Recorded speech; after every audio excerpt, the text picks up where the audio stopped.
안녕하세요. 사회과학과 수학 3주차 강의 시작하도록 하겠습니다. 자, 지난 시간에 했던 거 다시 한번 복습을 하고 오늘 진도 계속 나가도록 하겠습니다. 자, 지난 시간에 등비급수와 무한등비급수 이야기를 했었죠. 자, 등비급수라는 거는 0이 아닌 실수 a와 r에 대해서 이렇게 생긴 거를 등비급수라고 한다. 앞항에 어떤 일정한 수 r을 곱해서 뒷항을 구성하고 이렇게 해가지고 유한계의 항을 구성을 한 다음에 그 항들을 모두 더한 거를 등비급수 geometric series라고 한다고 했고, 이때 이제 제일 먼저 나오는 항 a를 초항 initial term이라고 하고, 앞항에 곱해서 뒷항을 만드는 그 일정한 수 r을 공비 common ratio라고 했고, 그 항의 개수 n을 항수 number of the terms라고 부른다고 했다. 그래서 등비급수의 계산은 어떻게 하느냐면 이렇게 한다고 했어요. 이렇게 공비가 1이 아닐 경우에는 초항 곱하기 1-공비의 항수승 나누기 1-공비, 그 다음에 공비가 1인 경우에는 na, 그래서 항수 곱하기 초항 이렇게 계산을 한다고 했어요. 왜 그렇게 되느냐 하면 먼저 공비가 1인 경우에는 이게 어떻게 되겠어요? r이 1이 되니까 그냥 a가 되겠지. 시그마 i는 1에서 n까지 해서 a를 n번 더하는 거니까 na 이렇게 될 거고, 그 다음에 r이 1이 아닌 경우를 살펴보면 그 말 그대로 정의상 이렇게 되겠죠. 여기서 마지막 항보다 그 1 큰 거, 그죠? 마지막 항이 이제 i 대신에 n을 대입을 한 건데 n 플러스 1을 대입한 ar의 n승을 더했다가 빼고, 그리고 둘째 항부터 그 새로 더한 그 항까지를 괄호로 지금 묶은 거예요. 묶어 놓으니까 요 지금 괄호 안에 있는 건 뭡니까? 원래의 등비급수에다가 공비 r을 곱해 놓은 거죠. 원래의 등비급수에다가 공비 r을 곱해 놓은 거지. 그래서 이렇게 나타낼 수가 있다. r 시그마 i는 1에서 n까지 ar에 i-1승 괄호 닫고 이렇게 됐죠. 요 괄호 안에 있는 놈을 좌변으로 이항을 하면 이렇게 쓸 수가 있다. 1-r 곱하기 시그마 i는 1에서 n까지 ar에 i-1승은 그 다음에 이제 남아있는 우변을 a로 묶어내면 a 괄호 열고 1-r의 n승 이렇게 되는데, 이 양변을 1-r로 나눠주면 시그마 i는 1에서 n까지 ar의 i-1승은 초항 곱하기 1-공비의 항수승 나누기 1-공비 이렇게 된다. 그죠? 이렇게 되는데, 요거를 기억을 할 때는 이렇게 기억을 하는 게, 지금 내가 그 말로 할 때도 이렇게 했지만 이렇게 기억을 하는 게 좋다. 그죠? 공비가 1이 아닌 경우에는 초항 곱하기 1-공비의 항수승 나누기 1-공비, 그 다음에 공비가 1인 경우에는 항수 곱하기 초항 이렇게 기억을 하는 게 좋다. 자, 무한등비급수는 등비급수하고 똑같은데 개념이 항수가 무한계인 거죠. 그죠? 앞항에 일정한 수 r을 곱해서 뒷항을 구성한 후에 무한계의 항을 구성을 해가지고 요 무한한 항을 모두 다 더한 거, 요거를 무한등비급수라고 한다고 했다. Infinite Geometric Series라고 했고, 제일 처음 나오는 항 a를 초항 Initial Term이라고 하고, 앞항에 곱해서 뒷항을 만드는 그 일정한 수 r을 공비 Common Ratio라고 부른다. 뭐 당연히 항수는 무한대계죠. 자, 무한등비급수의 계산을 어떻게 하느냐 하면 요렇게 한다. 공비의 절대값이 1보다 작으면 초항 나누기 1 공비 이렇게 되고 그 이외의 경우에는 발산한다. 즉 값을 구할 수 없다. 라고 이야기를 한다고 했어요. 왜 그러냐면 요 무한등비급수 시그마 i는 1에서 무한대까지 ar의 i-1승 요거는 어떻게 나타낼 수 있냐면 저 무한대라고 돼 있는 저 부분을 어떤 n이라는 문자로 바꾸고 그 n을 무한대로 보내는 걸로 극한을 취하면 그러면 원래 의미하고 같다. 근데 이제 시그마 i는 1에서 n까지 ar의 i-1 이거는 그냥 등비급수잖아. 항의 개수가 n개인 초항이 a고 항의 개수가 n개이고 공비가 r인 등비급수잖아. 그리고 등비급수의 계산 공식은 우리가 알고 있죠. 그죠? 그래서 등비급수의 계산 공식에다가 극한을 취해서 n을 무한대로 보낸 거다. 그래서 등비급수의 계산 공식에 의하면 r이 1이 아닐 때는 초항 곱하기 1-공비의 항수승 나누기 1-공비 이렇게 된다고 했고 공비가 1인 경우에는 항수 곱하기 초항 이렇게 된다고 했죠. 그래서 고기에 각각 극한을 취해가지고 n을 무한대로 보내는 그런 형태가 되겠습니다. 그래서 요거는 극한을 구하려고 보면 r의 절대값이 1보다 작은 경우에는 첫 번째 경우 그 위에 있는 저 두 경우 중에서 보면 첫 번째 경우에 해당될 텐데 요때는 r의 n승이 어떻게 돼요? r의 절대값이 1보다 작기 때문에 n이 무한대로 갈 때 r의 n승이 0으로 간다고. 그래서 남는 거는 초항 나누기 1-공비 이 부분만 남게 되고 그다음에 그 이외의 경우 r의 절대값이 1보다 크거나 같은 경우에는 어떻게 돼요? 값을 구할 수가 없다. 그래서 발산한다. 왜 그렇게 되느냐면 그죠? 발산한다. 이렇게 써놨는데 왜 그렇게 되느냐면 먼저 r이 1인 경우에는 어떻게 되겠어요? r이 1인 경우에는 위에 그 두 경우로 나눠 놓은 거 중에 두 번째 경우에 해당되죠. r equal 1일 때는 리미트 n이 무한대로 갈 때 na 이렇게 되죠.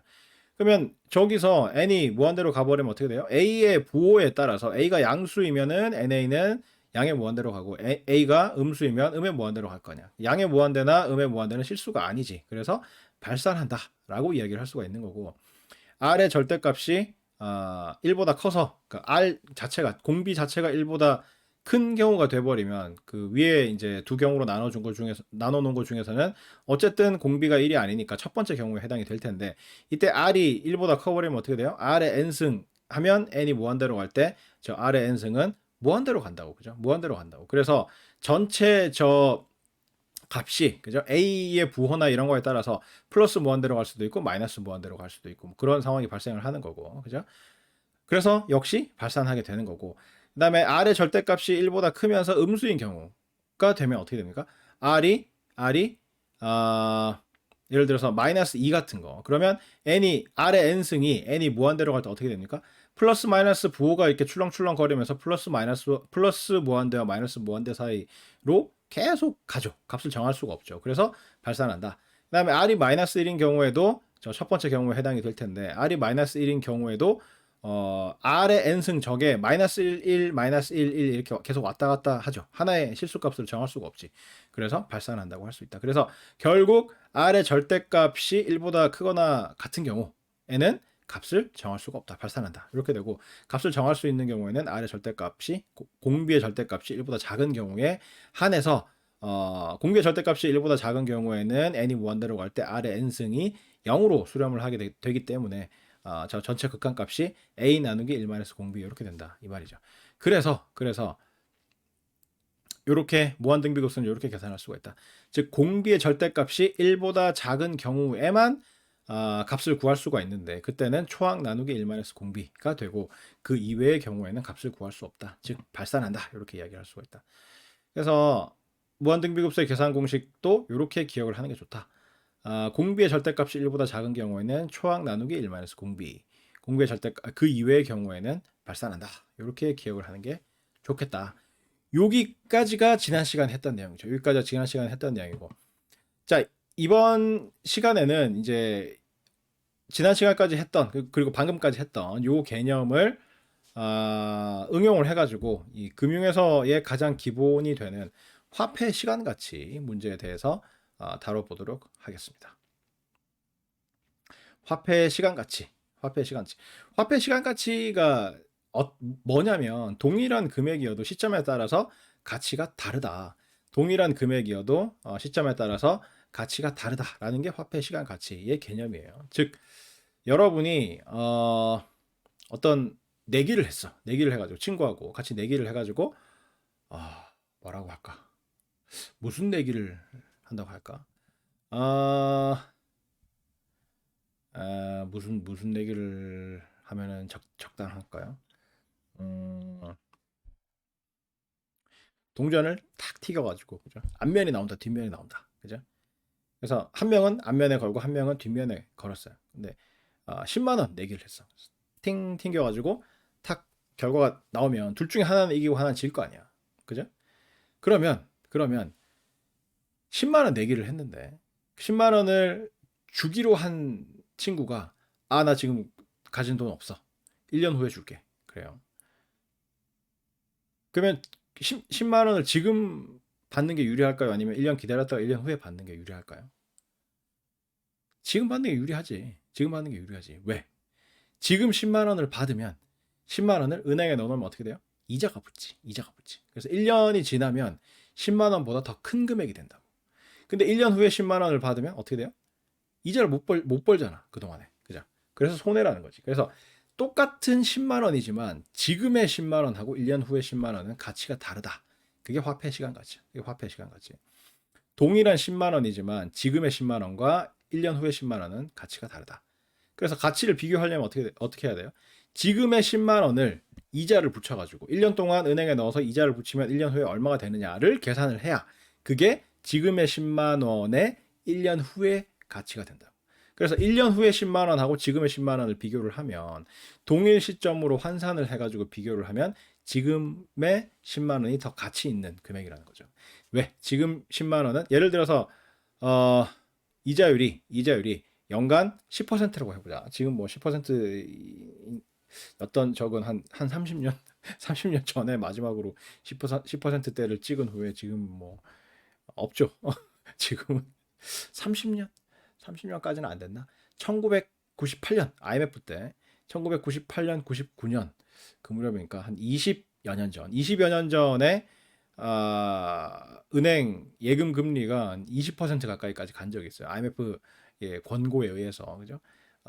그리고 그 이전 시대 IMF 외환위기를 막기 이전에 기본적으로 연간 금리가 10% 내외였어요. 한 12%뭐 그러다 좀 낮으면 한 9% 이렇게 되고 막 그랬었다고. 근데 그 IMF 외환위기를 극복하고 난 이후에는 뭐 4% 5% 그러다가 지금 여러분들 뭐 은행에 예금을 하고 있나요? 다들 대출 안 받으면 다행이다 싶을 정도로 요즘에는 뭐 은행에 예금하는 경우가 그렇게 많지 않죠. 왜? 금리가 워낙에 낮으니까 그죠? 그래서 그 여러분 그 앱 같은 거 은행 앱 같은 거 설치해 가지고 요즘에는 앱으로 다 그 예금 적금 다 할 수 있잖아. 그래서 하려고 상품을 검색을 해보면 1% 연간 이자율이 1% 내외. 뭐 우대 금리 막 적용하고 하면은 뭐 한 2%좀 될랑 말랑 뭐 하여튼 그런 정도의 수준일 거예요. 그래서 10%였던 그 시절이 굉장히 그리운데 특히나 IMF 외환위기 시절에는 거의 한 20%까지 갔었어. 그 말은 뭐예요? 1억 원을 은행에다가 예금을 그러니까 저 뭐라 그러지? 예금을 해놓는 거지. 예금을 해두면 2천만 원이 생겨. 1년에 2천만 원이 생긴다고. 그죠? 좀 더 좀 안 와닿나? 예를 들어서 돈이 있는 사람이 있어. 한 10억 원 정도의 가치가 있는 사람이 있어. 10억 원 정도의 그 돈을 갖고 있는 사람이 있어. 여러분이 살고 있는 집이 요즘에 얼마인가요? 요즘에 집값이 워낙에 올라가지고 10억 원 갖는 게 쉬운 건 아니지만 하여튼 좀 잘 사는 사람이 있어가지고 10억 원을 집을 팔아가지고 현금 10억 원을 마련을 한 다음에 그걸 은행에 넣어놓으면 연간 2억이 나온다고.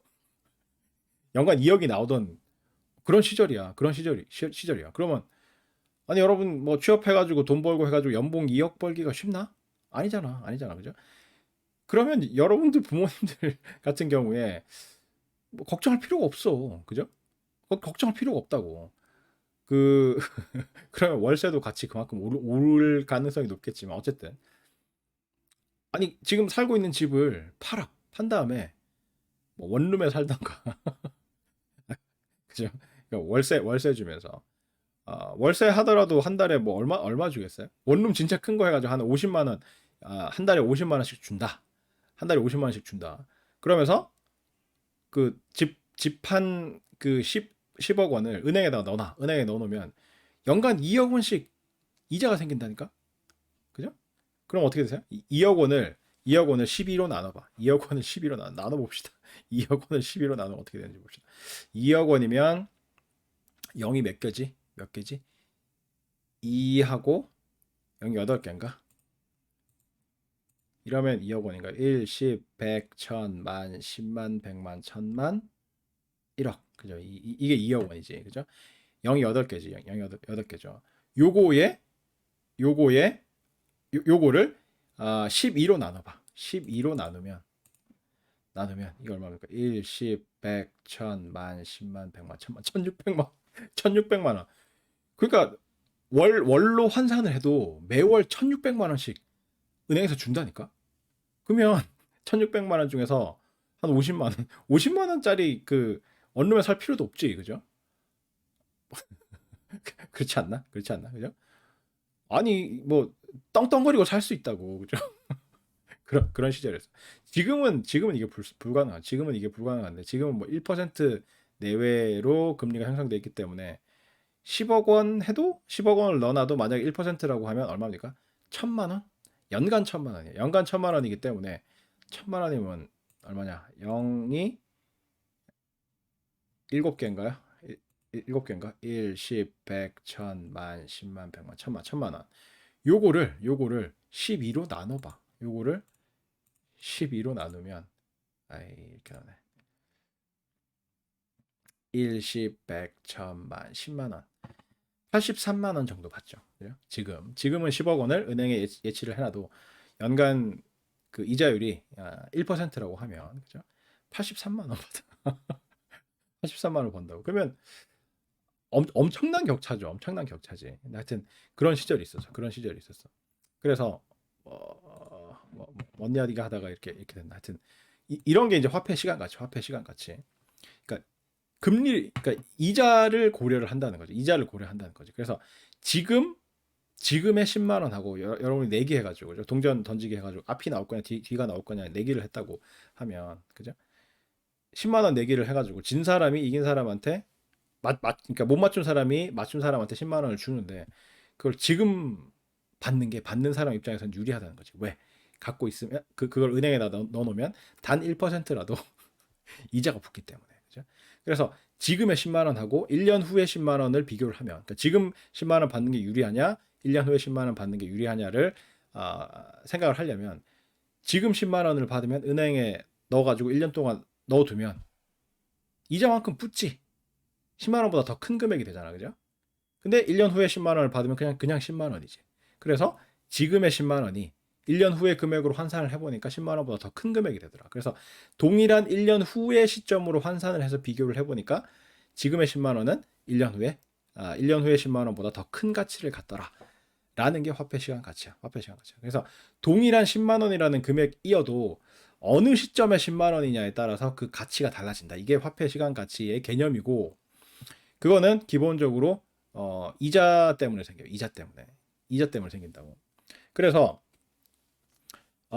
화폐 금액을 비교를 할 때는 10만 원, 10만 원 그래서 뭐 어제 10만 원, 오늘의 10만 원 똑같은 10만 원인데 이게 아니라 동일한 시점으로 가치를 환산을 해서 비교를 할 필요가 있다.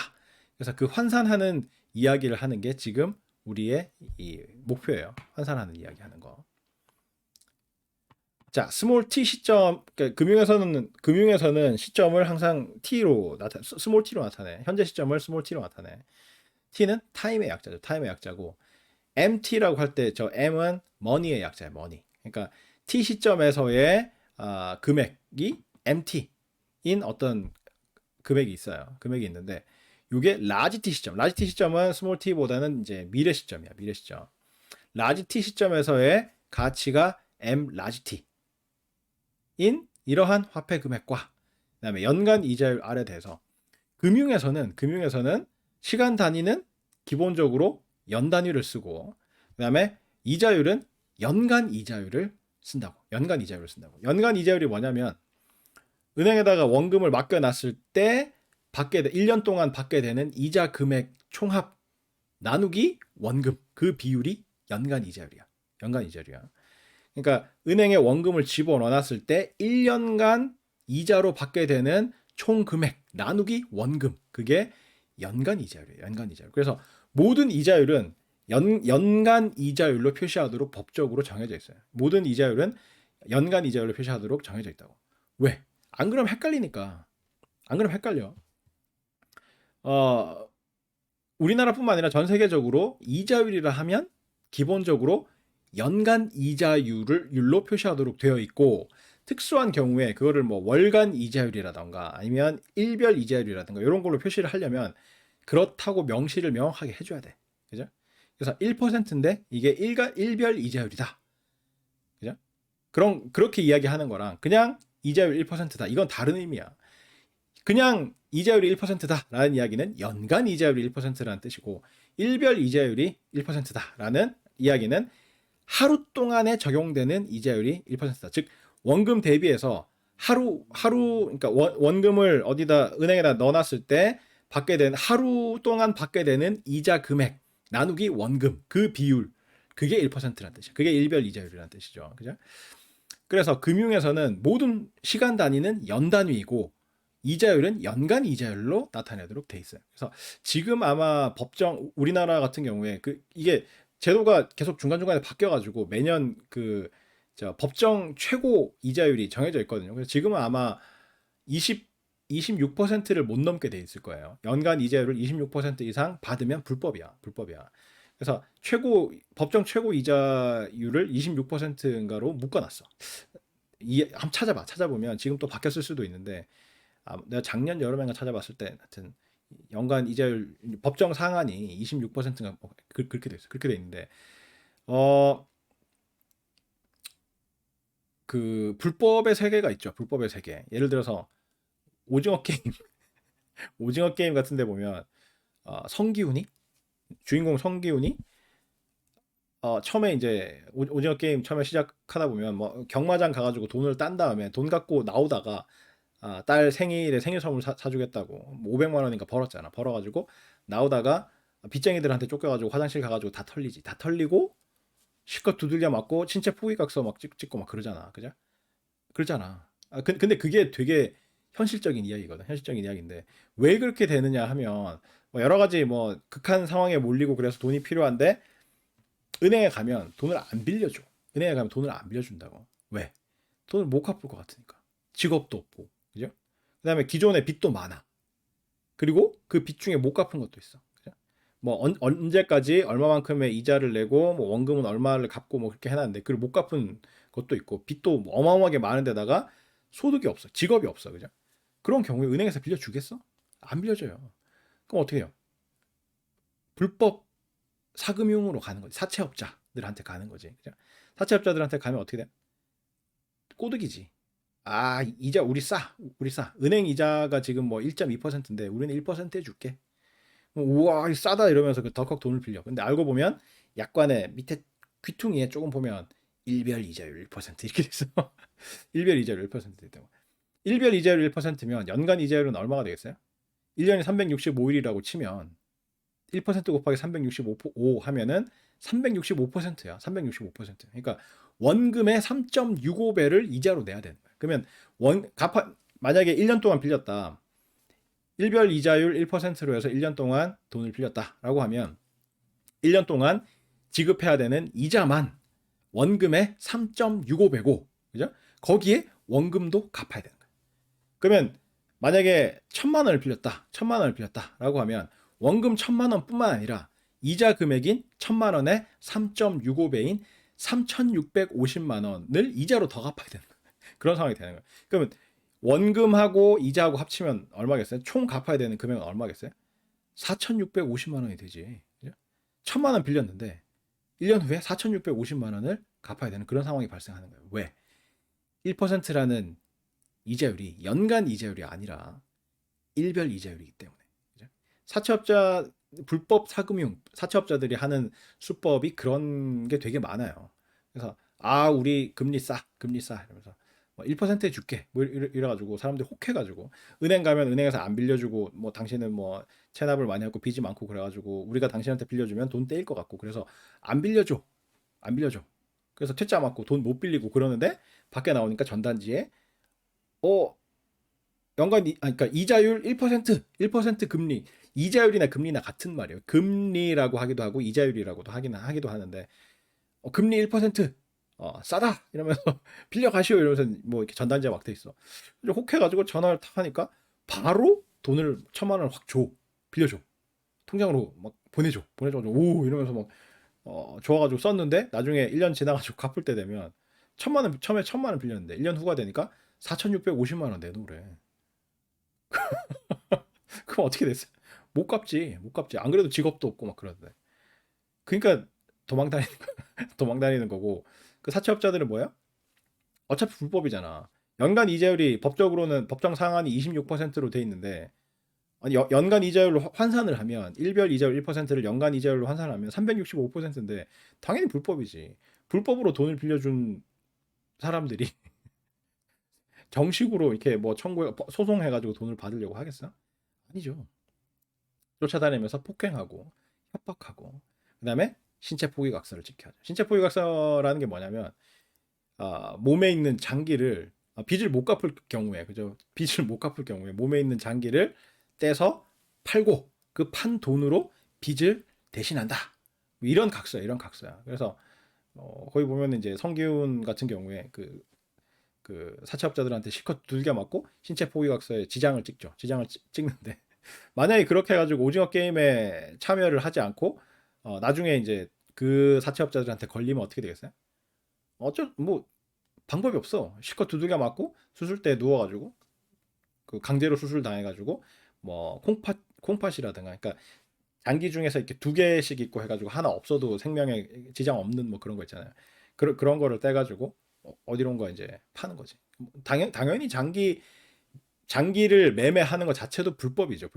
그래서 장기 매매 자체는 뭐 전 세계적으로 다 불법이에요. 다 불법인데 급한 사람들 중 돈은 있고 그런 거 이제 장기 이식 받으려고 대기를 하다 보니까 너무 오래 걸리고 언제 받을 수 있을지 모르고 뭐 이런 이제 부자들 있잖아요. 외국 국내든 외국이든 뭐 있을 수 있을 거예요. 근데 그런 사람들이 이제 불법 루트를 이용해 가지고 그런 사람들의 장기를 사서 거액의 돈을 주고 불법이니까 당연히 더 비싸겠지. 그래서 돈을 주고 이식을 받는 뭐 하여튼 그런 이제 어두운 시장이 실제로 있어. 그 오징어 게임 같은 그런 데만 있는 게 아니라 실제로 존재하는 현상이야. 사회 현상이고 실제 리얼리티야, 리얼리티. 그래서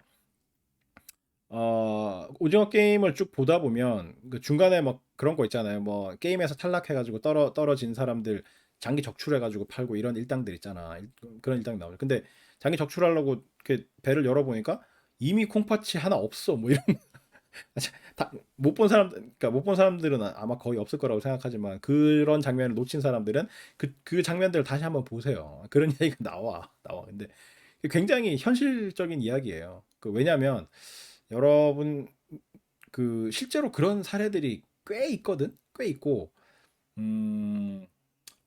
지금 팬데믹 상황 때문에 이제 좀 그런 게 덜한지 모르겠는데 어디 아, 학교 화장실 요즘엔 없으려나? 학교 화장실에 가보면 이제 큰 볼일 보려고 여학생들은 뭐 큰 볼일 아니어도 그런 이제 좌변기에 앉겠지만 앉아 보면 장기사입니다 이런 거 스티커 앞에 문에 그런 거 붙어 있고 전화번호 이렇게 적혀 있고 이런 스티커들이 보여요 실제로 학교에서도 그런 거 볼 수 있다고 볼 수 있고 뭐 하여튼 그래 그런 거 어딘가에는 그 장기 밀매 일당이 있다는 거고 실제로 그래요. 그리고 그게 이제 오징어 게임에만 나타나는 그런 모습이 아니고 예전에 하여튼 영화 같은 데 보면 그런 거 되게 많이 나와. 되게 많이 나오고 최근에 작년인가? 그 남궁민 검은 태양인가? 무슨 뭐 태양이 있었잖아. 그것도 이제 장기 밀매 관련되는 걸로 시작을 하잖아요, 처음에. 그죠? 그리고 아저씨 2011년에 원빈 나왔던 그 아저씨 거기도 보면 장기 밀매하는 아, 일당들하고 그 원빈하고 막 싸우는 뭐 하여튼 그런 내용이잖아. 그죠? 그래서 이게 굉장히 그 실제로 그런 사건들이 있고 그 은행권에서 빌려주지 않는 그러니까 돈을 빌려주지 않는 사람들한테 왜 돈을 빌려주느냐? 그것도 눈속임을 해가면서까지 그죠? 연간 이자율로 표시를 하지 않고 연간 이자율로 표시해가지고 이자율 365% 이러면 아무도 안 빌릴 거 아니야. 근데 이자율 1% 이래가지고 눈속임 해가지고 나 조그맣게 이제 일별 이자율 이렇게 해가지고 눈속임해서 싼 것처럼 해서 돈을 빌려주는 이유가 뭐겠어요? 어차피 이 사람들은 돈을 잘 못 갚을 사람들이야. 그래서 은행에서도 돈을 빌려주지 않는 거잖아. 그러니까 목적은 장기 밀매가 목적인 거지. 그러니까 돈 1,000만 원으로 엄청난 사람의 장기를 사겠다는 거야. 그 장기를 불법으로 적출해가지고 팔면 그거보다 훨씬 큰 돈을 받겠지, 그죠? 뭐 몇 억씩 뭐 아니면 뭐 그 사람의 건강 상태라던가 뭐 이런 거에 따라서 그죠? 몇십억씩 받을 수도 있고 뭐 그럴 거 아니야, 그럴 거 아니야. 그래서 애초에 돈을 빌려주고 그 돈을 돌려받겠다는 의도로 돈을 빌려주는 게 아니라 장기를 장기를 적출하겠다는 의도로 그렇게 하는 거겠죠. 그죠? 근데 그런 사건들이 있어. 그런 사건들이 꽤 있어요. 꽤 있어서 지금은 지금은 안 가본 우리 집에서 걸어서 이제 동성로에 그 저 어디냐 요새는 클럽 거리를 내가 마지막으로 걸어서 그 근처를 지나가 본 게 한 2, 3년 전이거든. 팬데믹 전인데 팬데믹이 일어나 어느 선 거기 얼씬도 하면 안 되지. 뭐 무슨 뭐 어떤 봉변 당하려고 갔다가 울먹고 이러면 안 되잖아. 그리고 거기도 아마 영업을 안 할 가능성이 높은데 예전에 그 거기 가보면 클럽 거리에 가보면 되게 고급 승용차들이 막 돌아다녀. 뭐 람보르기니 뭐 이런 거. 그죠? 비싼 외제차들이 막 돌아다니는데 거기서 내리는 운전자를 보면 갓 20살 됐을까? 뭐 이런 애들이 내려. 남자애들이. 근데 내리는데 대구에 그 금수저, 다이아몬드 수저들이 꽤 있겠지만 저렇게 많을까? 그런 생각을 많이 해요. 많이 하는데 그 중에 아마 상당수는 빚내서 그것도 은행에서 돈 빌리려고 하니까 은행에서 돈을 안 빌려줘서 이런 사채업자들한테 돈 빌려가지고 차산 청춘들이 꽤 있을 거라고 생각을 해요. 고급 차를 타고 싶어. 고등학교 졸업했고 이제 대학 금방 들어왔는데 이제 좀 이성을 꼬시고 싶다. 근데 좋은 차를 타고 다니면 잘 될 것 같다. 뭐 그래가지고 좋은 차를 타고 싶은데 집에다가 아버지 나 차 사줘요 이러면 뭐 사줄까 뭐 조그만 거 사줄까 뭐 이러면 그런 거 해가지고 유혹이 안 돼요 이러면서 이제 그러면 이제 아버지가 돌았니 이러면서 안 사주시겠지. 안 사주시면 몰래 은행에 가가지고 차 사게 한 1억만 주세요 이러면 뭘 믿고 은행에서 빌려줄 거예요. 학생인데 직업도 없는데 그죠? 거부 당해. 그러면 1금융권 은행에서 거부되면 마을금고 같은데 2금융권 가가지고 빌리려고 하니까 당연히 또 안 해주지. 안 해주고 그래서 이제 뭐 3금융권 갔다가 안 되고 막 해가지고 무슨 뭐 산화머니 그러고 뭐 이런 것들 있잖아요. 그런 대부업체들 갔는데 안 되고 근데 밖에 나와 보니까 전단지에 뭐 금리 1%에 묻지도 따지지도 않고 빌려줍니다. 뭐 이런 게 있어. 오, 이러고 전화를 해보니까 1억이요? 이러면서 지금 뭐 보내드리죠. 이러면서 뭐 보내줘. 그래가지고 1억 가지고 굉장히 좋은 차를 사. 그 또 새 차 살려고 하니까 새 차 람보르기니로 합시다. 람보르기니가 지금 한 7, 8억 할래? 람보르기니 너무 심한가? 포르쉐 중에서 좀 좋은 스포츠카 모델 중에 중고를 한 1억 정도에 살려고 돈을 빌렸어. 그래가지고 1억 빌렸어. 빌렸는데 실컷 타고 다니고 뭐 나 그 클럽 다니면서 뭐 이성을 유혹하고 막 잘 놀았어. 잘 놀았는데 1년 후에 돈 갚을 때가 되니까 4억 6천 5백만 원 내 노래. 알고 보니까 그 1%가 연간 이자율이 아니라 일별 이자율이야. 일별 이자율. 저 돈 없어요. 이러면 어떻게 돼요? 실컷 두들겨 맞고 차는 차대로 뺏기고 니 차 이거 그 돈 못 갚았으니까 갖고 와가지고 내가 팔아가지고 회수한다. 근데 갖고 와가지고 회수를 해봐야 1억 밑으로 떨어졌을 거 아니야. 1년이나 더 탔으니까, 그죠? 그러니까 그래봐야 4억 6,500만큼 안 돼. 그래서 남은 금액 언제 갚을 거니? 그러면서 계속 쫓아다니면서 때리고 괴롭히고 협박하고 막 하다가 나중에 이제 신체 포기각서 도장을 찍게 되는 그런 상황이 되는 거죠. 네, 실제로 꽤 있어, 꽤 있고, 음, 신문 기사 같은 거 찾아보면 실제로 그런 식으로, 그러니까 좋은 차는 타고 싶은데 돈이 없는 청춘들이 불법 사금융을 이용을 해가지고 돈을 빌렸다가 곤란을 겪는다. 뭐 장기 매매 이런 이야기는 뭐 하여튼 언론에 아, 그 신문 기사 같은데 안 적어놓은 것 같은데 뭐 한 몇 천만 원 정도 빌려가지고 그죠? 근데 능력이 없어가지고 차 뺏기고 뭐 하여튼 곤란을 겪고 신용 사회생활 시작하기 전부터 신용 불량자 되고 그죠? 뭐 하여튼 그런 신문 기사도 최근에 본 것 같아. 근데 그게 최근에 그 신문 기사 난 거 이전에 예전부터 그런 사례들이 꽤 있었어요. 그래서 뭐 심지어는 뭐 하여튼 많아. 안 좋은 그런 사례들이 꽤 많기 때문에 그게 뭐에서 시작됐다? 허용도 허용이지만 그리고 그 불법 대부업체 그러니까 그 사채업자들이 그렇게 이제 미끼를 던지는 거지만 그죠? 장기를 적출해내기 위해서 그죠? 연간 이자율로 불법적으로 365% 이렇게 적지 않고 일별 이자율 1%를 일별은 조그맣게 어딘가 적어놔놓고 1% 이렇게 해가지고 꼬이는 거긴 하지만 그것과 더불어서 거기에 미끼를 덥석 물어가지고 그 돈을 빌리는 그죠? 그 사람들의 금융에 관한 무지가 한몫을 하는 거죠, 그죠?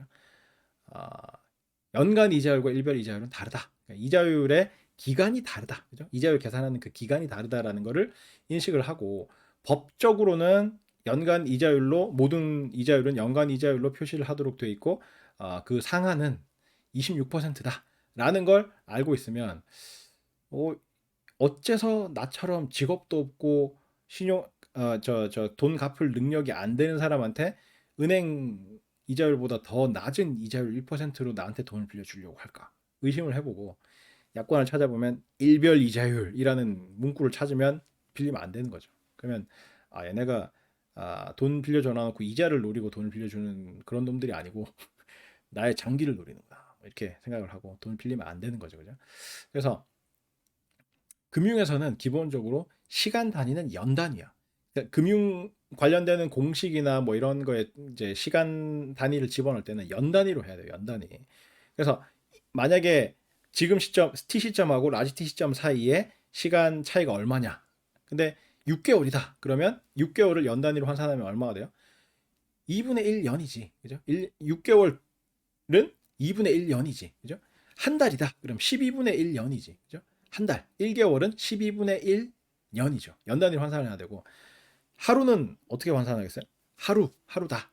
오늘과 내일 오늘과 내일 사이 하루다라고 하면 1년이 365일이라고 가정을 하면 365분의 1년 이렇게 단위를 모두 연 단위로 환산을 해줘야 되고 이자율도 연간 이자율로 표시를 하고 모든 이제 금융 공식에 나오는 그 이자율은 별도의 이야기가 없는 한 그냥 이자율 이렇게 써놓으면 연간 이자율을 뜻하는 거다라는 걸 인식을 해야 돼요. 인식을 해야 돼요.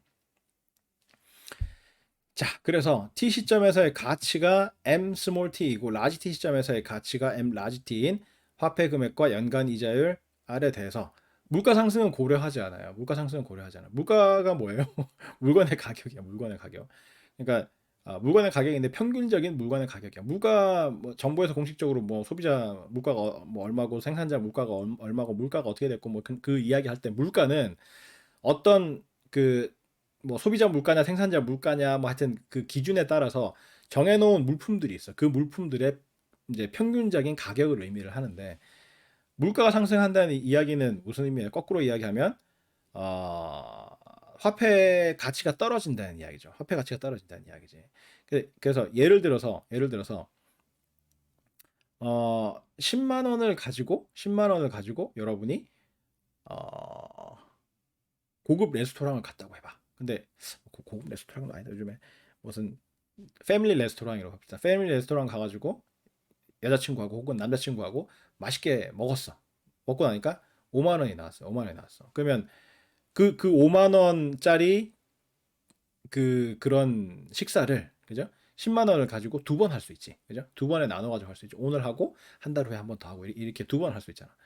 근데 물가가 올라가지고 물가가 올라서 패밀리 레스토랑의 그 가격이 다 올랐어. 그래서 지난번에 갔던 그 5만 원어치 먹으려면 지금 한 10만 원 한다라고 하면 어떻게 돼요? 한 번밖에 못 먹지. 10만 원 가지고.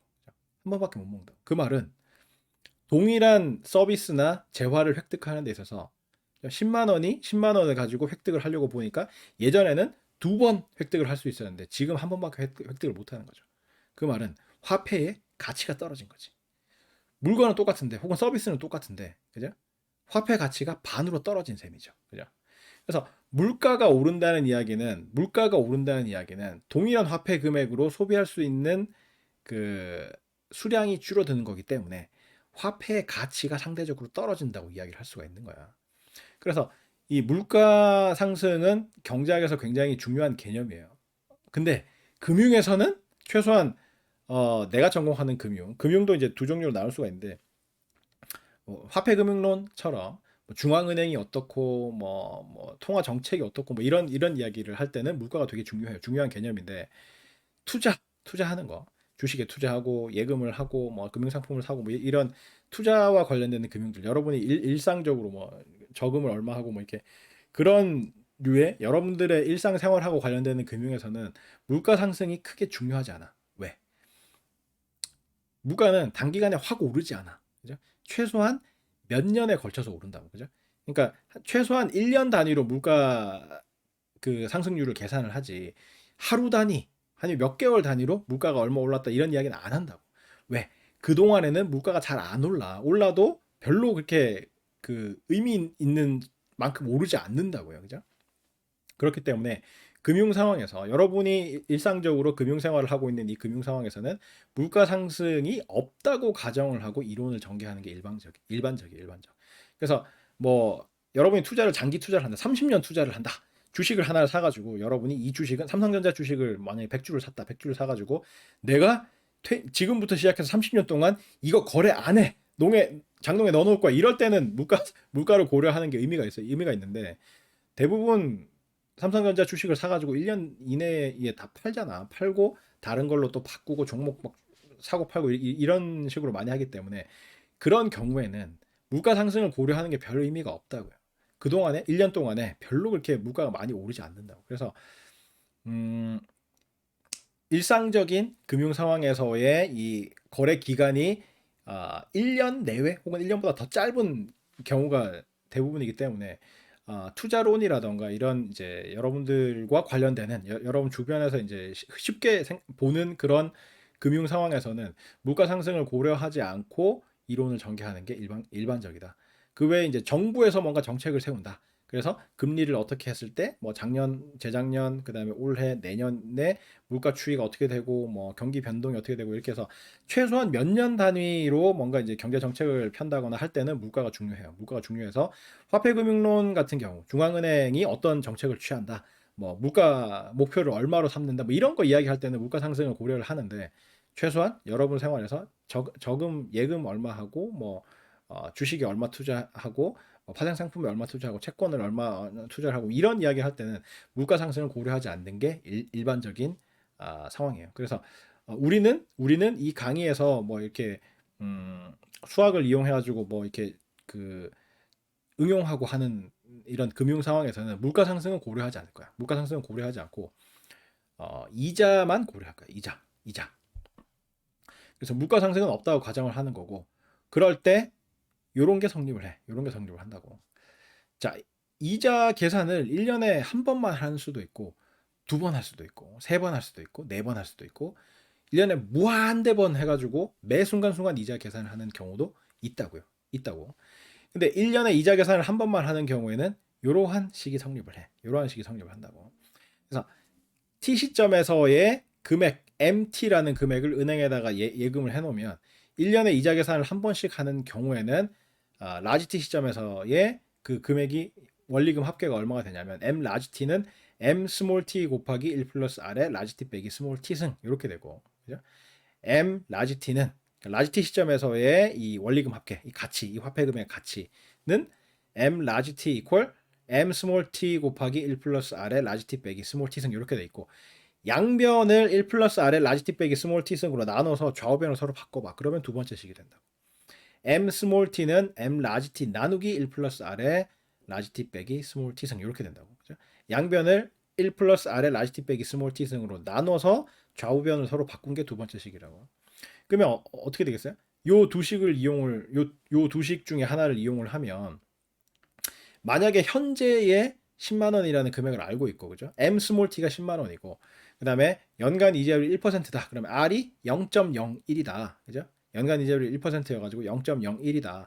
그다음에 라지 t 빼기 스몰 t, 지금부터 시작해가지고 1년 후의 금액을 계산을 하기 위해서 지금 시점부터 1년 후 시점이니까 라지 t 빼기 스몰 t, 그러니까 1년 후 시점과 지금 시점 사이에 시간차 라지 t 빼기 스몰 t는 연 단위로 얼마예요? 1년이지, 1년. 그러니까 라지 t 빼기 스몰 t는 1이에요. 1. 그러면 10만 원 곱하기 1.01에 1승 하면 1년 후에 10만 원의 가치가 계산이 되는 거지.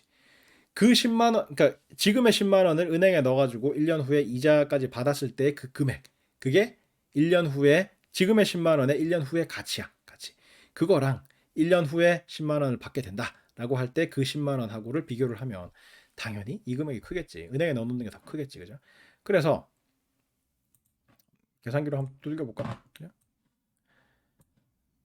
자, 그래서 봅시다. 10만 원이면 얼마죠? 1하고 0이 4개인가? 그죠? 10만 원이면 1, 10, 100, 1000, 만. 그러니까 0이 4개, 5개구나. 그죠? 만 원이 0이 4개고, 그죠? 5개. 요렇게 해가지고 곱하기 1.01. 그죠? R이 1%라고 했으니까. 이거에 몇 승? 1년 후니까 1승. 그래서 이퀄 누르면 10만 1,000원이 된다고. 10만 1,000원. 10만 1,000원이 되죠. 잠깐만.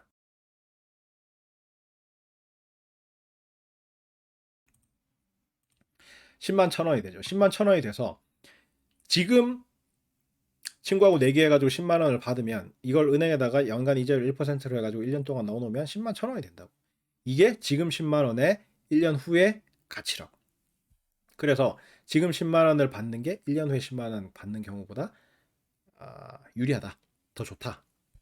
왜? 동일한 1년 후의 시점으로 환산을 해보니까 지금의 10만 원을 1년 후 시점의 가치로 환산을 해보니까 그게 10만 1,000원이더라. 그래서 1년 후에 10만 원하고 요 지금의 10만 원을 1년 후의 가격으로 환산을 해보니까 1년 후에 10만 원 받는 것보다 지금 10만 원 받는 게 더 유리하더라. 왜? 그 동일 시점에서의 가치가 더 크니까. 그죠? 반대로 이렇게 할 수도 있겠지. 그러면 1년 후에 만약에 10만 원을 받는다고 하면 그 10만 원이 현재 시점에서의 가치는 얼마가 되겠느냐. 이런 거 계산할 때 사용하는 게 두 번째 저식이지. m 라지 t 나누기 1 플러스 r의 라지 t 빼기 스몰 t 승이 지금 시점의 금액이다. m 스몰 t. 그죠? 미래 시점 1년 후에 10만 원. m 라지 t가 1년 후에 10만 원이라고 해봐요. 그러면 10만 원 나누기 1 플러스 이자율이 1%니까 0.01에 몇 승? 1승. 1년 동안이니까 그 시점 1년 후 시점하고 지금 하고의 시간차는 1년이지. 1년. 저렇게 계산을 하면 그게 현재 시점에서의 가치가 나오겠지. 현재 시점의 가치를 계산을 해볼까요? 분수. 그래서 10만 원 나누기 1.01에 몇 승? 1승 해서 이퀄을 누르면 이렇게 나오지. 99,009원 하고 뭐 뒤에 조금 더 있죠. 그래서 뭐 퉁쳐도 99,010원 정도 되지. 그죠? 반올림 하더라도 99,010원 정도 되지. 그래서 1년 후에 10만 원을 현재 시점의 가치로 환산을 해보니까 10만 원보다 작더라. 99,010원 정도밖에 안 되더라. 그래서 지금 10만 원 받는 게 더 유리하다. 왜? 지금 10만 원이 현재 시점의 가치로 비교를 해봐도 더 크니까. 그죠? 그런 이야기를 할 수가 있는 거지. 그런 이야기를 할 수 있는 거지. 근데 1년에 이자 계산을 한 번만 하는 경우만 있는 게 아니라 1년에 이자 계산을 n번 하는 경우도 있을 수 있어. 그런 경우에는 공식이 이렇게 바뀐다고. 왜 이렇게 되는지는 증명을 지금부터 할 거지만 하여튼 1년에 이자 계산을 n번 하는 경우에는 이렇게 이자 계산이 된다고. 위에 있는 저 두 식이 이런 형태로 좀 바뀌게 되고, 만약에 매 순간 이자 계산을 해가지고 1년에 무한대번 이자 계산을 하는 경우에는 드디어 오일러 상수가 등장한다. 오일러 상수가 등장한다. m 라지 t는 m 스몰 t 곱하기 2에 r 곱하기 라지 t 빼기 스몰 t 승. 그리고 양변을 2에 r 곱하기 라지 t 빼기 스몰 t 승으로 나눠주면 m 스몰 t는 m 라지 t 곱하기 2에 마이너스 r 곱하기 라지 t 빼기 스몰 t 승. 이렇게 나타나게 된다. 이렇게 나타나게 된다. 그래서 1년에 이자 계산 한 번 하는 경우에는 A번에 있는 저 두 공식을 가지고 서로 다른 시점에 있는 화폐 금액을 동일 시점으로 환산을 해가지고 같은 시점에서의 가치끼리 비교를 해가지고 어느 쪽이 더 유리하다 이렇게 판단을 하면 되고, 1년에 n번 이자 계산을 하는 경우에는 B번에 있는 저 두 공식을 이용해가지고 동일 시점의 가치를 환산을 해가지고 비교를 하면 되고, 매 순간순간 이자 계산을 해서 1년에 무한대번 이자 계산을 하는 경우에는 세 번째 C번에 있는 저 두 식을 이용을 해가지고 동일 시점의 가치로 금액을 환산한 다음에 비교를 하면 된다 이 말이에요. 그래서 뭐 지금부터 증명을 하겠지만, 그래서 오일러 상수라는 걸 우리가 정의를 한 이유가 이것 때문에 그래. 화폐 시간 가치 때문에. 화폐 시간 가치에서 매 순간순간 이자 계산을 해서 1년에 무한대번 이자 계산을 하는 경우에 오일러 상수가 등장하기 때문에 요런 앞에서 오일러 상수 이야기를 하고 뭐 로그 함수 이야기를 하고 뭐 하여튼 했던 거예요. 봅시다 어떻게 되는지. 자, 1년에 이자 계산을 한 번만 하는 경우에는 어떻게 돼요? 이자 계산을 한 번만 한다는 이야기는 이자가 원금에 대해서, 이자의 의미가 뭐였어요? 이자율의 의미가 뭐였어요? 원금 대비 지급 이자액. 그러니까 1년 동안 지급하는 이자 지급액 나누기 원금, 그게 연간 이자율이었잖아. 그죠? 근데 이자 계산을 한 번만 한다는 이야기는 지금 원금 m 스몰 t를 집어넣어 놓으면, 그죠? 1년 후에 이자를 준다는 거지. 1년 후에 이자를 준다는 거지. 얼마만큼? 원금 곱하기 r만큼. 원금 곱하기 이자율만큼. 그죠? 이자율이라는 것 자체가 연간 이자 지급액 나누기 원금이잖아. 그래서 그 이자율에다가 원금을 곱하면 연간 이자 지급액이 나오잖아. 그죠? 이자율의 정의 자체가 연간 이자 지급액 나누기 원금이기 때문에 이자율 곱하기 원금 하면 이자 지급액이 된다고. 그죠? 이자율 곱하기 원금 하면 이자 지급액이 된다고. 연간 이자 지급액. 근데 그 금액을 1년에 이자 계산을 한 번만 한다는 이야기는 그 금액을 연말에 지급을 한다는 이야기예요. 그래서 그럼 어떻게 돼요? 자, M 라지 T는 라지 T 시점에서의 금액은 어떻게 되세요? 그 1년 전의 금액에다가 이자가 붙은 금액이다라고 볼 수가 있는 거죠. 그죠? M 라지 T 빼기 스몰 t, 즉 라지 T 빼기 스몰 t 시점. 시간 단위는 1년이라 그랬으니까 라지 T 시점보다 1년 전의 금액이 M 라지 T 빼기 스몰 t죠. M 라지 T 빼기 1이죠. M 라지 T 빼기 1이지. 그죠? 그래서 M 라지 T라는 이 금액은 그 1년 전의 금액에 이자가 붙은 금액이죠. 어떻게 표현을 해요? 원금이 M 라지 T 빼기 1이고 더하기 지급 이자가 연간 이자 지급액이 얼마예요? M 라지 T 빼기 1 곱하기 R이지. 그죠? 연간 이자율이 R이니까. 그죠? M 라지 T 빼기 1 곱하기 1 플러스 R. 이렇게 표현이 된다고. 그죠? 그래서 저걸 전개를 해보면 M 라지 T 빼기 1 곱하기 M 라지 T 빼기 1 곱하기 R 이렇게 됐다고. 앞에 있는 M 라지 T 빼기 1은 원금이고 뒤에 M 라지 T 빼기 1 곱하기 R은 이자 지급액이라고. 그 두 개를 합친 게 1년 후의 금액이라고. 그죠? 1년 후의 금액. 여러분이 은행에 예금을 해놨으면, 그죠? 1년에 한 번 이자 계산을 한다고 그러면 M 라지 T 빼기 1이라는 저 금액을 라지 T 빼기 1 시점에 은행에 넣어놓으면 그 원금에다가 연간 이자 지급액이 붙어서 1년 후에 그 통장에 들어있는 금액이 될 거 아니야. 그죠? 그래서 M 라지 T는 M 라지 T 빼기 1 더하기 M 라지 T 빼기 1 곱하기 R인데 그거를 공통인수인 M 라지 T 빼기 1로 묶어낸 게 지금 저 표현인 거다. 그죠?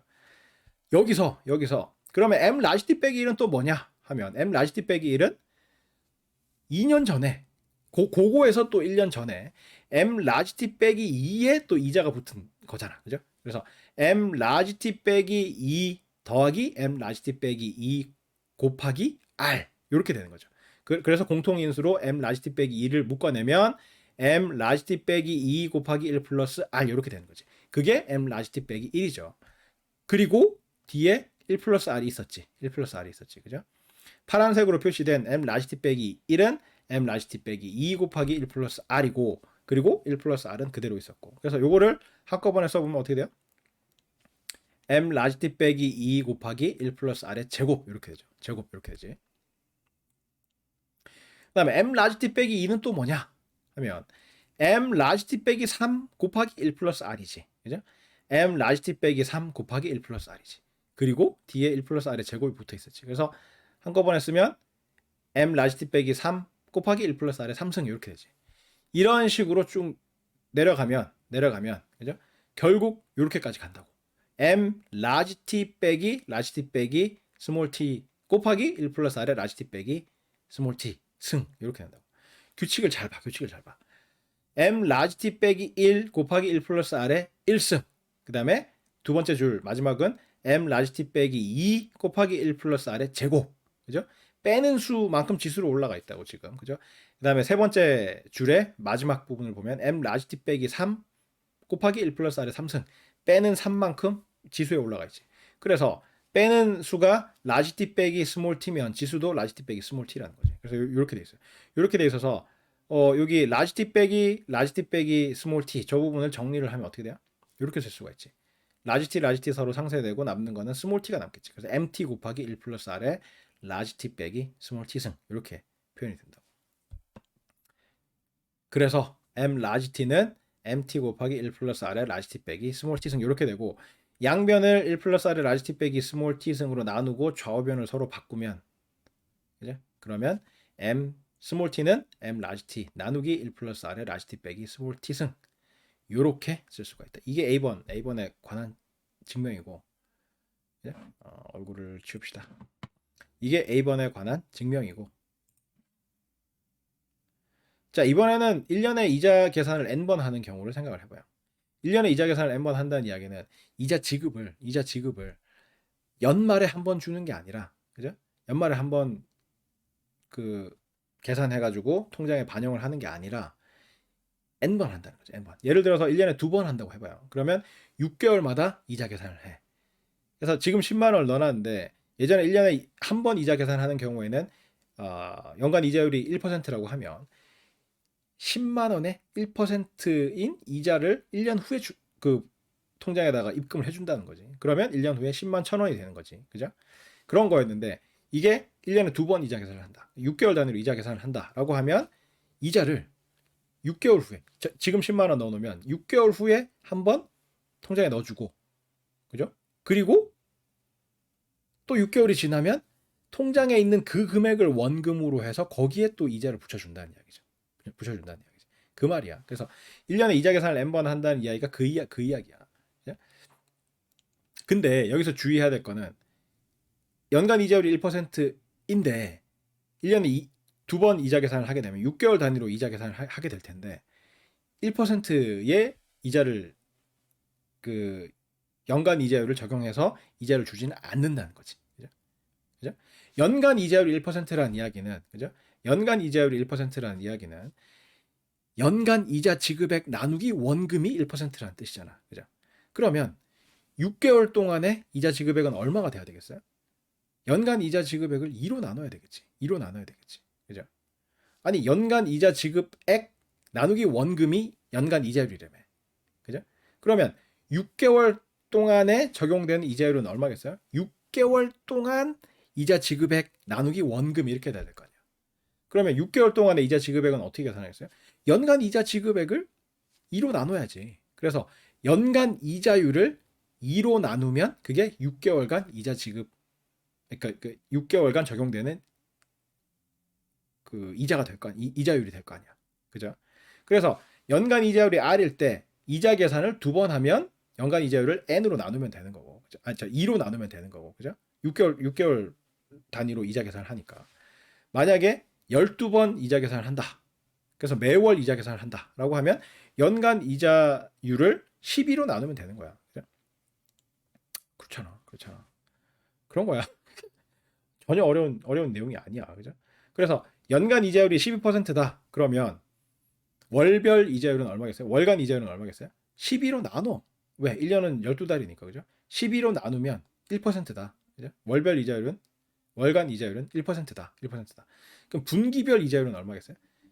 한 분기는, 그러니까 1년은 4개의 분기로 되죠. 1, 4분기, 2, 4분기, 3, 4분기, 4, 4분기 이렇게 4개로 나누죠. 4개로 나누면 분기별로 이자 계산을 한다. 즉 1년에 4번 이자 계산을 한다라고 하면 어떻게 되겠어요? 연간 이자율이 12%면 분기별 이자율은 12를 4로 나눈 3%가 되겠지. 3%가 되겠죠. 그래서 연간 이자율을 이자 계산 횟수로 나누면 한 번 이자 계산할 때 적용되는 이자율이 계산이 된다고. 그죠? 연간 이자율을 연간 이자 계산 횟수로 나눠주면 이자 계산 한 번 할 때 적용되는 이자율이 나오게 된다고. 그죠? 그래서 M 라지 T라는 금액이 있을 때, 그죠? M 라지 T라는 금액이 있을 때, 요거는 어떻게 계산이 되느냐 하면 M 라지 T 빼기 N분의 1 시점, 그죠? 1년에 N번 이자 계산을 하니까 이자 계산 한 번 하는 주기가 얼마겠어요? N분의 1년이지. N분의 1년이지. 1년에 N번 이자 계산을 하니까 이자 계산 한 번 하는 그 기간은, 그죠? 그 기간은 N분의 1년이지. 이자 계산 1년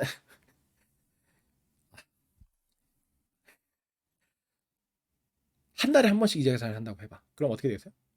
이자 계산하는 주기가 한 달이잖아. 한 달은 12분의 1년이지. 12분의 1년이잖아. 그죠? 이자 계산을 12번 하니까 12분의 1년이잖아. 매일 이자 계산을 한다고 해봐. 그러면 1년이 365일이라고 하면 365분의 1년이지. 하루는. 그죠? 그런 식으로 라지 t 빼기 n분의 1이라는 저거는 지난번에, 그러니까 지난번에 마지막으로 이자 계산하고 난 이후의 금액이라는 뜻이야. 그죠? 그 시점을 의미를 하는 거야. 그죠? 그래서 라지 t 빼기 n분의 1 시점에서의 금액 m 라지 t 빼기 n분의 1이라는 저 금액에 이자가 붙어서 m 라지 t가 됐는데 그건 어떻게 얼마만큼의 이자가 붙었겠어요? 원금인 m 라지 t 빼기 n분의 1 더하기 m 라지 t 빼기 n분의 1 곱하기 n분의 r 만큼의 이자가 붙어서 m 라지 t가 됐을 거냐. 그래서 공통 인수로 m 라지 t 빼기 n분의 1을 묶어내면 이런 식으로 표현을 해낼 수 있을 거 아니야. m 라지 t는 m 라지 t 빼기 n분의 1 괄호 열고 1 플러스 n분의 r 이렇게 될 거 아니야. n분의 r의 의미가 뭐겠어요? 연간 이자율이 r일 때, 즉 연간 이자 지급액 나누기 원금이 r일 때, 그러면 이자 계산을 1년에 n번 하니까 이자 계산 한 번 할 때마다 지급되는 금액은 얼마겠어요? n으로 나누면 되지. 연간 이자 지급액 나누기 n 나누기 원금이니까 결국 r을 n으로 나눈 게 이자 계산 한 번 할 때 적용되는 이자율일 거 아니야. 그죠? 저 금액을 원금인 저 값을 원금인 m 라지 t 빼기 n분의 1에 곱하면 이자 지급액이 될 거 아니야. 이자 계산 한 번 할 때마다. 그죠? 그래서 m 라지 t는 m 라지 t 빼기 n분의 1 괄호 열고 1 플러스 n분의 r 이렇게 표현이 될 거고, 여기서 요 m 라지 t 빼기 n분의 1은 또 어떻게 표현이 될 수가 있느냐 하면 그거에서 또 이자 계산하기 한 주기 전, 그죠? m 라지 t 빼기 n분의 2에다가 원리금 합계 붙은 거다. 그래서 1 플러스 n분의 r이 곱해진 거고, 그 다음에 원래 1 플러스 n분의 r이 있었죠. 첫 번째 줄에서. 그죠? 그래서 요거는 1 플러스 m 곱하기 라지 t 빼기 n분의 2 곱하기 1 플러스 n분의 r의 제곱이 될 거고, 요 놈은 또 뭐냐 하면 또 그거보다 한 주기 전에 금액에 이자가 붙은 거다. 그죠? m 라지 t 빼기 n분의 3 괄호 열고 1 플러스 n분의 r 괄호 닫고, 그 다음에 원래 1 플러스 n분의 r의 제곱이라는 게 있었지. 그래서 한꺼번에 쓰면 m 라지 t 빼기 n분의 3 곱하기 괄호 열고 1 플러스 n분의 r의 3승 이렇게 되는 거지. 그래서 이게 쭉 가면 어떻게 되겠어요? m 라지 t 빼기 n분의 n 곱하기 라지 t 빼기 스몰 t 괄호 열고 1 플러스 n분의 r에 n 곱하기 라지 t 빼기 스몰 t 괄호 닫고 승 이렇게 되는 거죠. 아씨, 말로 하려니까 너무 힘들어. 아니 수식으로 보면은 이게 별거 아닌데 이거 말로 읽으려니까 장난 아니네. 자, 얘네 특징이 뭐야? 얘네 특징이 뭐야? 얘네 특징이 뭐냐? 왜 이렇게 되느냐? 왜 이렇게 되느냐 하면 첫 번째 줄, 두 번째 줄, 세 번째 줄을 보면 첫 번째 줄이 괄호 밖에 1승이 되지. 1승. 1승이 어디에 있는 1하고 일치를 해요? m 라지 t 빼기 n분의 1. n 위에 있는 저 분자. 저게 1이면 괄호 그 밖에 1승이 되고. 그죠? 두 번째 줄 마지막에 보면 n분의 2면 m 라지 t 빼기 n분의 2면 괄호 밖에 제곱이 돼 있지. 그다음에 세 번째 줄 보면 m 라지 t 빼기 n분의 3이면 괄호 밖에 3승이 되지. 그것처럼 마지막 식도 m 라지 t 빼기 n분의 n 곱하기 라지 t 빼기 스몰 t라고 돼 있기 때문에 n 위에 있는 저 분자가 n 곱하기 라지 t 빼기 스몰 t이기 때문에 괄호 밖에 지수가 n 곱하기 라지 t 빼기 스몰 t 승 이렇게 된 거라고 할 수가 있겠죠. 그죠? 규칙이 그런 거야. 근데 여기서 m 라지 t 빼기 n분의 n 곱하기 라지 t 빼기 스몰 t 저기서 n 약분하고 라지 t 서로 상쇄를 시켜주면 어떻게 돼요? 이게 이렇게 되지. 이렇게. 그죠? MT가 돼버리죠. MT 곱하기 1 플러스 n분의 r에 n 곱하기 라지 t 빼기 스몰 t승 이렇게 된다. 이렇게 된다. 그죠? 그래서 이게 의미가 뭐예요? 의미가 뭐예요? MT라는 스몰 t 시점에서 그 집어넣는 원금이 있고 거기에 이자가 총 몇 번 붙느냐라는 거지. 이자 한 번 붙을 때마다 1 플러스 n분의 r이 곱해지는 거잖아. 그죠? 이자 계산을 n번 1년에 n번 하는데 그죠? 총 라지 t 빼기 스몰 t년 동안 이자 계산을 총 몇 번 하겠어요? n 곱하기 라지 t 빼기 스몰 t번 하겠지.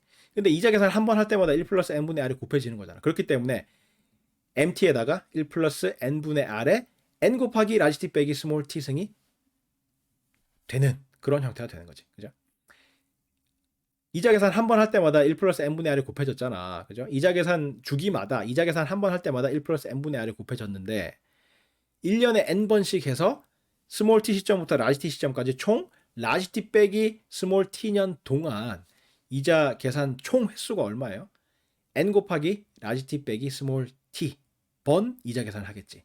따라서 mt에 1 플러스 n분의 r이 몇 번 곱해지느냐 하면 t 시점과 라지 t 시점 사이에 n 곱하기 라지 t 빼기 스몰 t번 곱해지니까 그래서 mt 곱하기 1 플러스 n분의 r에 n 곱하기 라지 t 빼기 스몰 t 승이 된다 라고 이야기를 할 수가 있는 거죠. 그냥.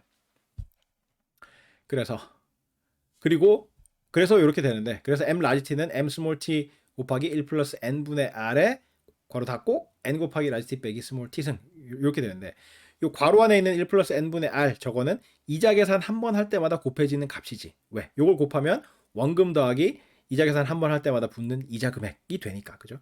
근데 이게 총 스몰 t 시점과 라지 t 시점 사이에 1년에 n번씩 해가지고 이자 계산을 총 몇 번 하느냐 하면 n 곱하기 라지 t 빼기 스몰 t번 한다는 거지. 그래서 요 괄호 안에 있는 저 수가 n 곱하기 라지 t 빼기 스몰 t번 곱해지니까 1 플러스 n분의 r에 n 곱하기 라지 t 빼기 스몰 t승이 되는 거지. 그죠? 그 다음에 요거를 양변을 1 플러스 n분의 r에 n 곱하기 라지 t 빼기 스몰 t승으로 나누면 이렇게 된다. 그리고 좌우변을 서로 바꾼 거죠. 이렇게 됐다. 그래서 B번은 이렇게 증명이 된다. B번은 이렇게 증명이 된다. 여기까지 되나요? 여기까지 되나? 어렵지 않죠? 뭐가 어렵지 않습니까? 어렵지 않아. 어렵지 않아. 초보적인 산수잖아, 산수. 그죠? 그리고 여기서 매 순간 이자 계산을 해서 1년에 무한대번 이자 계산을 하는 경우다라고 하면 어떻게 하겠어요? 여기에다가 1년에 n번 이자 계산을 한다고 해놔놓고 n을 무한대로 보내면 되겠지. 그죠? 매 순간 이자 계산을 해가지고 1년에 무한대번 이자 계산을 한다. 그러면 1년에 n번 이자 계산을 하는 경우의 공식을 적어놔놓고 극한을 취하면 되죠. 극한을 취해서 n을 무한대로 보내면 돼.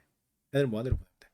근데 이렇게 n을 무한대로 보내고 나서 보니까 이제 드디어 이제 극한의 성질 같은 게 나오는 거지.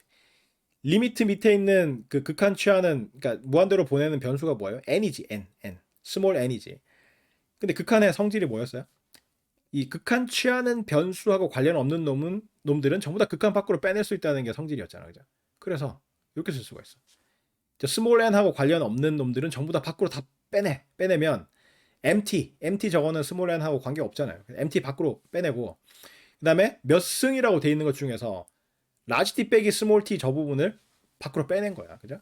그래서 그래서 이렇게 나타낼 수 있는 거야. 리미트 밑에 있는 그 스몰 n하고 관련 없는 놈들은 전부 다 밖으로 빼낸 형태로 지금 적은 거예요. 그죠? 요렇게 적어놓고 보니까 이거 어디서 많이 본 것 같지 않습니까? 오일러 상수하고 비슷하지 않나? 그래서 요렇게 나타내. 요렇게. 오일러 상수하고 되게 그 오일러 상수 형태로 바꾸기 위해서. 그죠? 이렇게 나타내. 그래서 n이 무한대로 간다는 이야기나 r분의 n이 무한대로 간다는 이야기랑 똑같은 이야기지. 그죠? n이 무한대로 가면 r분의 n도 무한대로 가지. r은 이자율이니까 어떤 양의 상수값이잖아. 상수값. 그래서 n이 무한대로 가면 r분의 n도 무한대로 가는 거고 r분의 n이 무한대로 가면 n이 무한대로 갈 수밖에 없는 거지. 그죠? 그래서 리미트 밑에 n이 무한대로 간다라고 써놓는 거나 r분의 n이 무한대로 간다라고 써놓는 거랑 똑같아요. 그리고 n분의 r이라고 적은 거나 r분의 n분의 1이라고 적은 거랑 똑같은 거지. 역수의 역수. 그런 거잖아. 그죠? n분의 r이나 r분의 n분의 1이나 똑같은 거지. 그 다음에 지수 부분에, 그죠? 저 n승 돼 있는 걸 어떻게 쓰냐면, r분의 n 곱하기 r, 이렇게 적을 수가 있죠. 이렇게 적을 수가 있지. 이렇게 적어 놔놓고 보니까, r을 밖으로 또 빼낼 수가 있지. 그죠? r을 밖으로 빼냈어요. r을 밖으로 빼내고, 그 다음에 r분의 n을 m으로 치환을 했어. r분의 n을 m으로 치환을 하면 이렇게 쓸 수가 있죠. 저 지수에 있는 r은 밖으로 완전히 빼내고, 어차피 이제 극한하고 아무 저 관련이 없는 거니까, 그죠? 밖으로 빼내고, 상수값이잖아. 상수값이니까 밖으로 빼내고, r분의 n을 m으로 치환을 했더니 이런 형태로 쓸 수가 있지. 그죠? 근데 이게 뭐예요? 오일러 상수지. 오일러 상수. 오일러 상수의 정의에 의해서 이지. 오일러 상수 이지. 오일러 상수 정의 앞으로 돌아가 봐. 지지난 시간에 하여튼 했잖아. 그죠?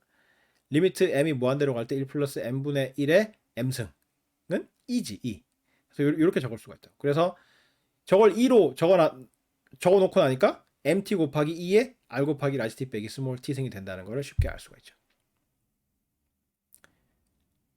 그래서 m 라지 t는 mt 곱하기 2에 r 곱하기 라지 t 빼기 스몰 t승이다. 그죠? 그리고 양변을 2의 r 곱하기 라지 t 빼기 스몰 t승으로 나누면 원래는 이렇게 되죠. m 스몰 t는 양변 저걸로 나누고 나서 좌우변을 서로 바꾼 거야. 바꾼 건데 m 라지 t 나누기 2의 r 곱하기 라지 t 빼기 스몰 t승 이렇게 돼 있는데 요거는 이렇게 쓸 수가 있지. 이렇게 쓸 수가 있지. m 라지 t 곱하기 2의 r 곱하기 라지 t 빼기 스몰 t의 마이너스 1승이다. 이렇게 쓸 수가 있죠. 그죠? 뭐의 마이너스 1승은 역수잖아. 뭐의 마이너스 1승은 역수니까 저렇게 분수로 표현되어 있는 저거를 마이너스 1승이라고 쓸 수 있잖아. 그 다음에 지수 법칙에 의해서 이 지수에 지수승 돼 있는 건 지수 두 개 곱하면 되는 거잖아. 그래서 곱하면 m 라지 t 곱하기 2에 마이너스 r 곱하기 라지 t 빼기 스몰 t승 이렇게 표현이 된다. 이렇게 표현된다.